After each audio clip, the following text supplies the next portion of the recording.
प्राचीन समय से ही दीपदान के रूप में बौद्ध लोग मनाते आ रहे हैं, लेकिन कुछ भ्रष्ट लोगों ने, कुछ पाखंडी लोगों ने इस दीपदान महोत्सव को दीपावली का नाम दे दिया है। तो दोस्तों, दीपावली बौद्ध लोग कैसे मनाएं? और जब भारत प्राचीन काल में पूरा भारत बौद्धिस्ट था तो इस पर्व को कैसे मनाया जाता था? और बाद में पाखंडियों ने नई और झूठी कहानियों के साथ जोड़कर इसका रूप बदल दिया। मेरे प्यारे दोस्तों, आज की वीडियो में हम जानेंगे। इतना कुछ जानने और समझने के बाद हमें दीपावली या दिवाली या दीपदान उत्सव या दीपोत्सव किस तरह से मनाना चाहिए। अगर आप एक बौद्ध हैं, आप बौद्धिस्ट हैं या आप बौद्ध को मानने वाले हैं, तो आपको दीपावली कैसे मनानी चाहिए। सबसे पहले तो आप अपने घर को और अपनी आसपास की जगह को जितना अच्छे से हो सके सफाई करें। अगर आप पुताई करा सकते हैं तो वो भी कराएं, जिसे पेंटिंग बोलते हैं। अच्छे साफ सुथरे नए नए कपड़े पहन सकते हैं। और दीपावली के दिन अपने पूरे घर को दीपकों से या बिजली वाली लड़ियों से आप जरूर सजाएं और फिजूल खर्ची से जरूर बचें। जितना हो सके सजावटों में या अन्य घर के सामानों में खर्च करें।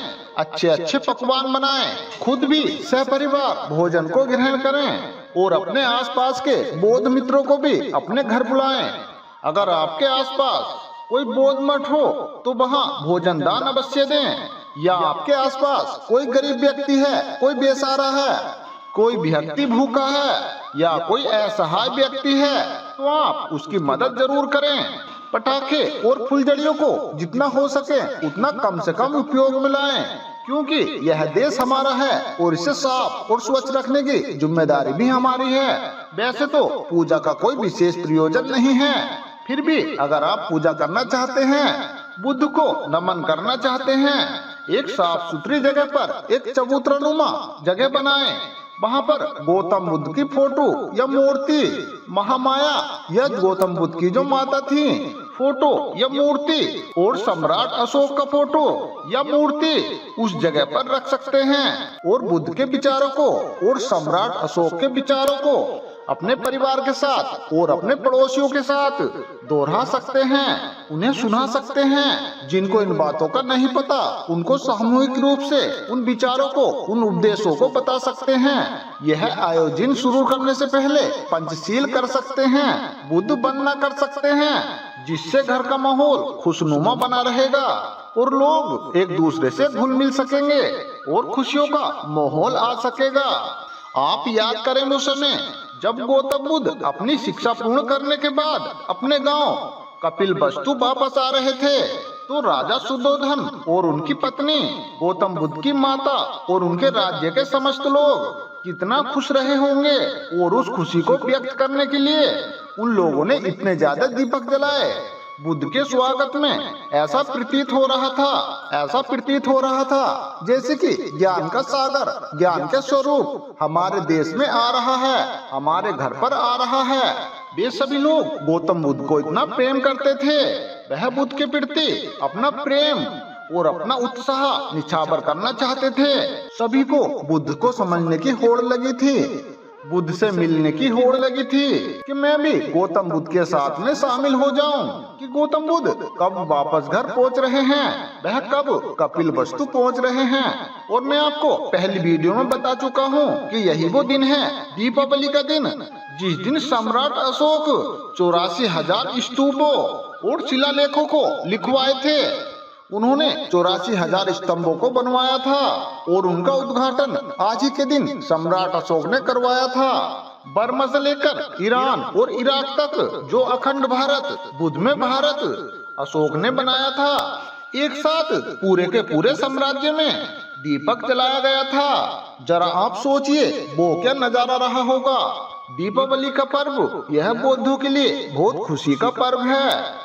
यह चाइना के लोगों से सीखिए कि किस तरह से दीपदान उत्सव मनाते हैं। सीखिए कंबोडिया के लोगों से, वह किस तरह से दीपदान महोत्सव मनाते हैं। और सीखिए थाईलैंड के लोगों से, और सीखिए वियतनाम के लोगों से, और सीखिए उन बौद्ध कंट्रियों से कि वह लोग कितने धूमधाम से यह बौद्ध पर्व मनाते हैं।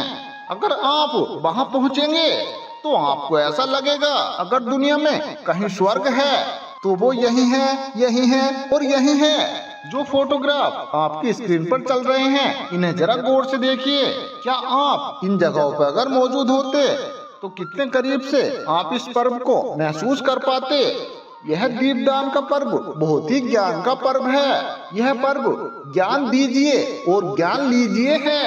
एक दूसरे से बुद्ध धम्म बातों पर विचार कीजिए, परामर्श लीजिए और उनसे चर्चा करिए, सामूहिक चर्चा करिए, एक के बाद एक। जैसे मान लीजिए आपके परिवार में 6 लोग हैं या 8 लोग हैं, अपने आसपास के लोगों को आप अपने घर पर बुला लीजिए, या जिन वक्ता के पास या जिनके पास भी बौद्ध की जानकारी हो कि वह बारी बारी से उठकर इस वाक्य को लोगों को बताएं कि उस समय पर क्या हुआ था और कैसे हुआ था, और गौतम बुद्ध के उन मूल सिद्धांतों को और मूल उपदेशों को अपने लोगों को जरूर बताएं, जिससे एक्चुअल रोग बुद्धम को समझ पाएंगे और उसे स्वीकार कर पाएंगे।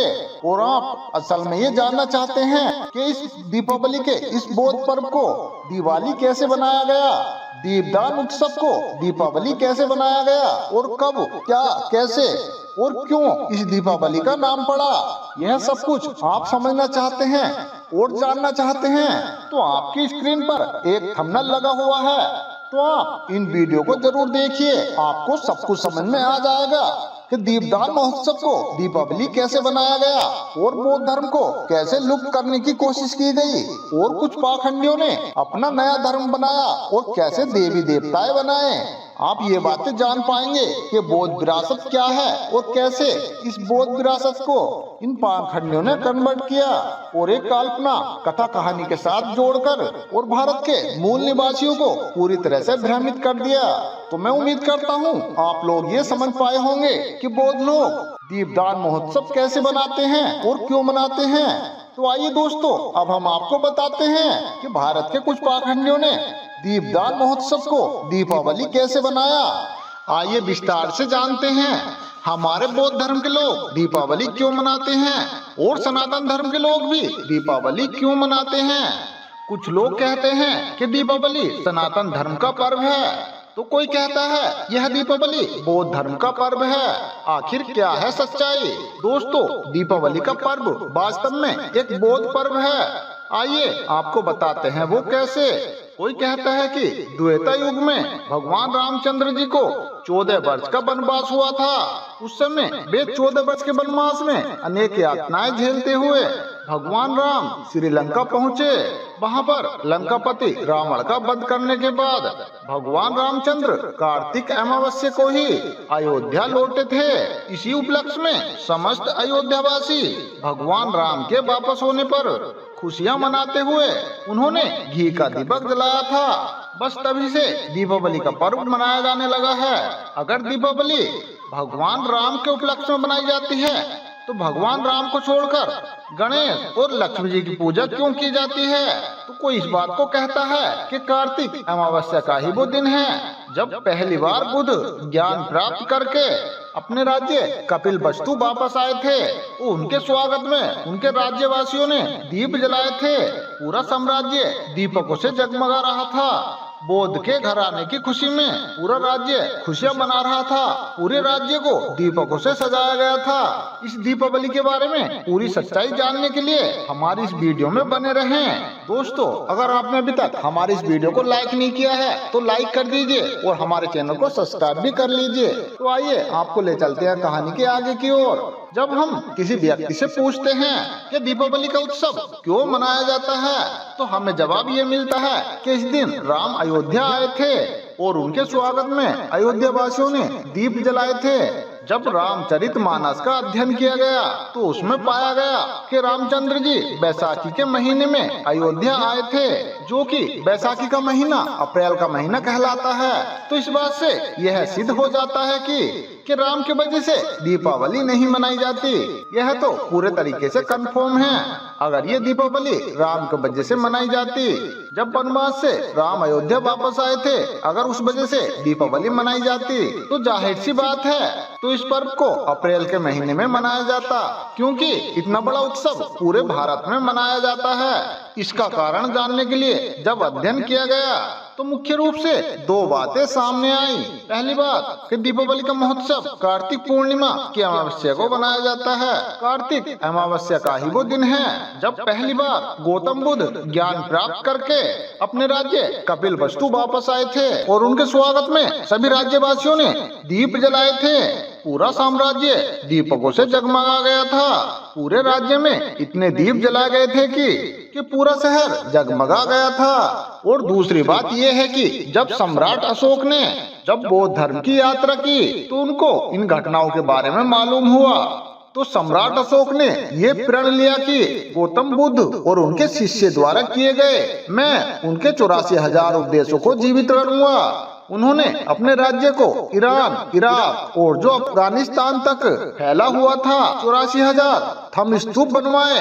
84,000 स्तूप और 84,000 स्तंभ सम्राट अशोक ने जब यह बनवा दिए और यह काम पूरा हो गया, उस दिन इन्होंने इनका उद्घाटन कराया। जितने भी स्तंभ और स्तंभ बने हैं सब पर दीपक जलाए जाए ये आदेश दिया। हमारे पूरे साम्राज्य में इस पर्व को दीप जलाकर मनाया जाए। सम्राट अशोक का यह आदेश मिलते ही मगध साम्राज्य के सारे लोग खुशियों से झूम उठे और हर कोई इस पर्व को इतना बड़ा चढ़ा के मनाने लगा कि हर साल कार्तिक अमावस्या के दिन मनाया जाने लगा। सम्राट अशोक का कथन था कि दीपदान उत्सव का अर्थ ये होता है कि ज्ञान का दान यानी कि आदान प्रदान, अर्थात इसका मतलब ये है कि बुद्धि का विकास, बुद्धि की स्मृति का स्मरण करना। कुछ लोगों ने इस पर्व को अपने स्वार्थ के तहत परिवर्तित कर दिया है। मेरा आप सभी भाइयों बहनों से अनुरोध है कि आप सभी ज्ञान की तरफ आकर्षित हों।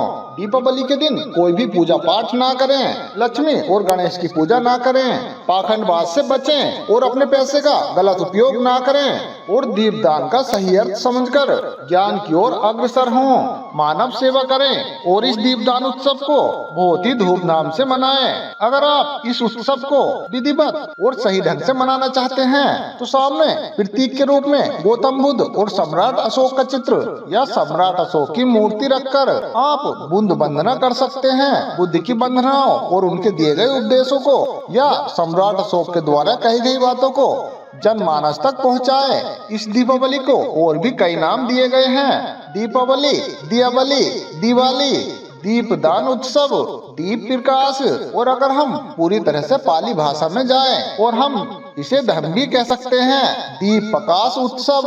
ये तो हिंदी में हो जाता है, संस्कृत में हो जाता है धम दीप प्रकाश उत्सव। ये पाली का शब्द है धम दीप प्रकाश उत्सव। इसका मतलब बहुत ही गहरा है। यह उत्सव बहुत ज्यादा पुराना नहीं है, ये बुद्ध के काल का पहले से नहीं है, क्योंकि जब बुद्ध आए तभी थम आया, जब थम आया तो थम का ही प्रकाश हुआ, उस पर दीप जले और यह उत्सव मनाना शुरू हो गया। जब सिद्धार्थ गौतम बुद्ध ने ज्ञान प्राप्त किया तो उनके पिताजी ने उन्हें खबर दिलवाई कि वो अपने गांव वापस आ जाएं। तो वह अपनी शिक्षा प्राप्त करने के बाद तो वापस अपने गांव आते हैं। तो दोस्तों, क्या आप बता सकते हैं कि गौतम बुद्ध ने कौन सा दान दिया, कौन सा दीपक जलाया? दोस्तों, क्या आप जानते हैं कि भोजन का दान, जिसको आप बोलते हैं पिंडदान, या वस्त्र का दान, या धन धान्य का दान, वह दान यानी कि किसी के भय हटा देने का दान, और भी बहुत सारे दान हैं। इन सभी दानों में से जो सबसे बड़ा दान है जो कि गौतम बुद्ध जी ने बताया वो है धम्मदान, जिसको हम धम्म का दान दे देते हैं। उसे फिर किसी भी दान की आवश्यकता नहीं होती, उसके पास सारी चीजें आ जाती हैं। गौतम बुद्ध जी के पिताजी ने गौतम बुद्ध के घर वापस लौटने पर पूरे राज्य में दीप महोत्सव बनाया, सारे राज्यों को दीपकों से जगमगा दिया। बस तभी से यह दीपावली मनाई जाती है।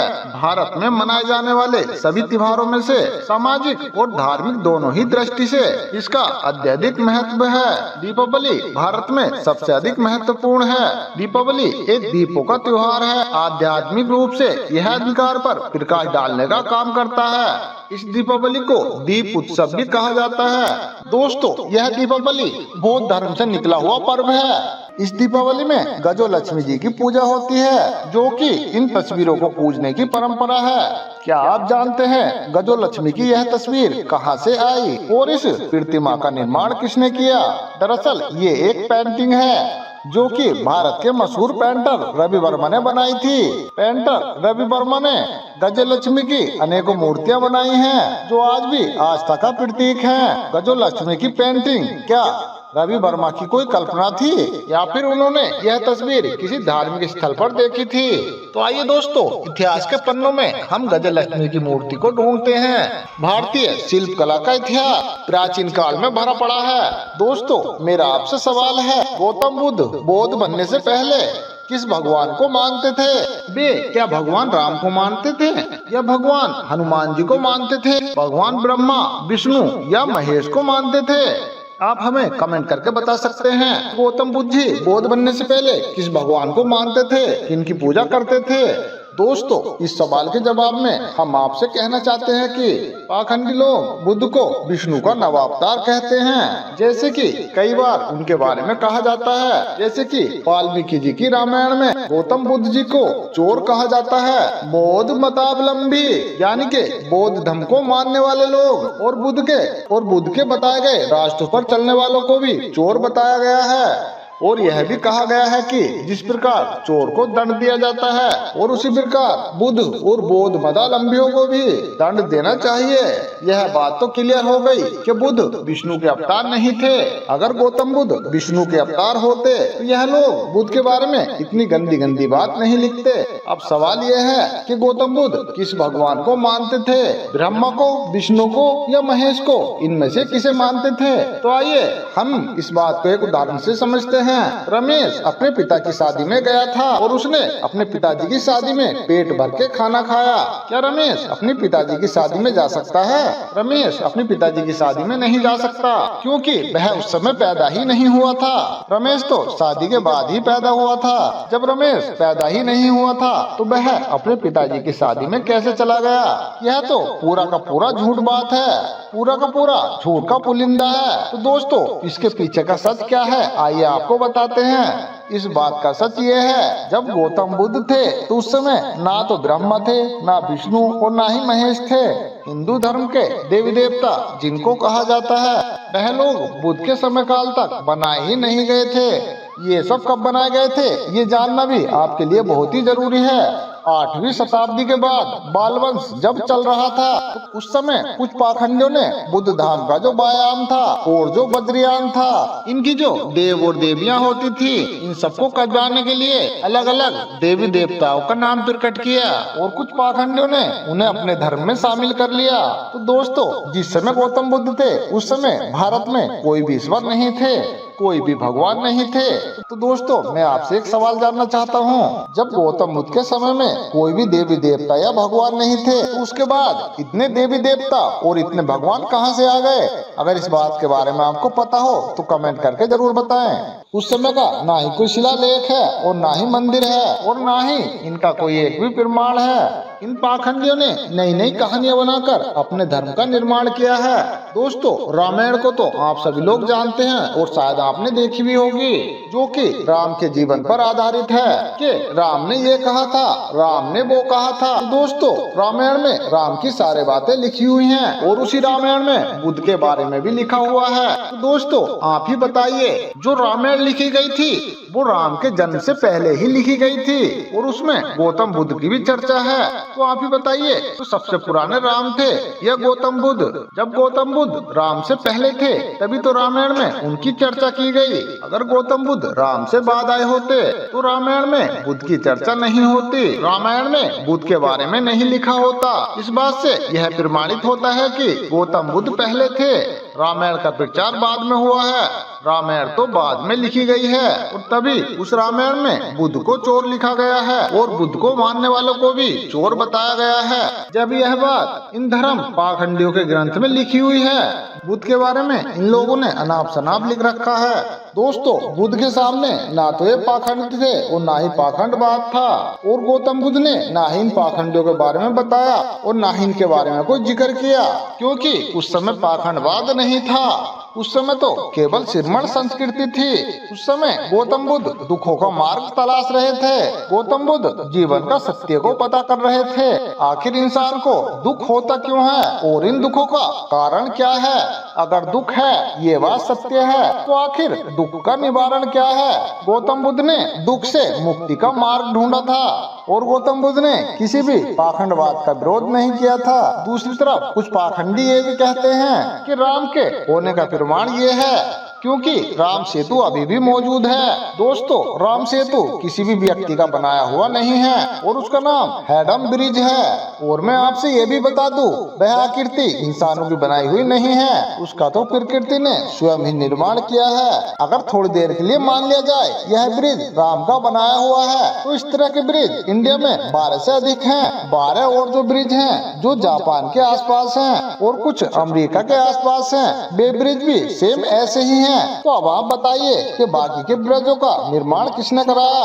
अगर राम सेतु का निर्माण राम ने कराया, तो बाकी के उन ब्रिजों का निर्माण किसने कराया। या वानर सेना ने उन जगह पर जाकर उन पुलों का भी निर्माण किया था। और जो पत्थर का पानी में तैरना है, इस बात का राज तो आप सभी लोग जानते हैं। जो ज्वालामुखी में निकला हुआ लार्वा है, वह एक पत्थर का आकार ले लेते हैं और वो फिर पानी पर तैर जाते हैं। ऐसे पत्थरों को आप घर भी ला सकते हैं और आप उन पत्थरों को पानी में तैराकर भगवान राम की तरह भगवान बन सकते हैं। कुछ लोग तो यह बात भी कहते हैं कि भारत के मंदिर बहुत ही प्राचीन हैं। ये बात बिल्कुल सही है कि भारत के मंदिर बहुत प्राचीन हैं, लेकिन ये मंदिर इन पाखंडियों के पूर्वजों के मंदिर नहीं हैं। वह बौद्ध धर्म के वज्रयान और शाखायान के मंदिर हैं। चाहे आप किसी भी मंदिर का नाम ले लीजिए, केदारनाथ, बद्रीनाथ, चाहे जगन्नाथपुरी मंदिर, या फिर आप महाकाल मंदिर की बात कर लीजिए, या फिर आप सारे मंदिरों को छोड़कर राम मंदिर की ही बात कर लीजिए। राम मंदिर की खुदाई में बुद्ध धर्म के कुछ प्राचीन चिन्ह मिले थे। इस बात को तो सुप्रीम कोर्ट ने भी कहा था और मीडिया के थ्रू आपने यह प्रूफ देखा भी था। ये सभी के सभी प्रमाण यह बात को दर्शाते हैं कि भारत में जो भी प्राचीन मंदिर हैं, जो 8वीं शताब्दी से पहले के हैं, वह सभी के सभी मंदिर बौद्ध धर्म से संबंधित हैं और वहाँ से कुछ बुद्ध उपदेश भी निकलते हैं। तो दोस्तों, कहने का मतलब ये है, ये जो दीपावली का पर्व है, यह एक बौद्ध पर्व है। यह पर्व राम के जन्म से पहले ही मनाया जाता है और कुछ पाखंडियों ने इसे भगवान राम का नाम देकर अपना पर्व बना लिया है। तो दोस्तों, मेरी आपसे निवेदन है, हमारी इस वीडियो को अधिक से अधिक लोगों में शेयर करें और हमारे सभी बौद्धों को भी बताएं कि दीपावली क्यों मनाई जाती है। ये सही जानकारी उनको दे दें। तो दोस्तों, मैं ये उम्मीद करता हूँ कि हमारी ये वीडियो आपको जरूर पसंद आई होगी। अगर वीडियो आपको अच्छी लगी हो तो इस वीडियो को लाइक और अपने बौद्ध दोस्तों में शेयर जरूर करें और हमारे चैनल को सब्सक्राइब भी कर लें। तो मिलते हैं दोस्तों इसी तरह की एक और नई वीडियो के साथ। तब तक आप अपना ध्यान रखिए और हमेशा खुश रहिए।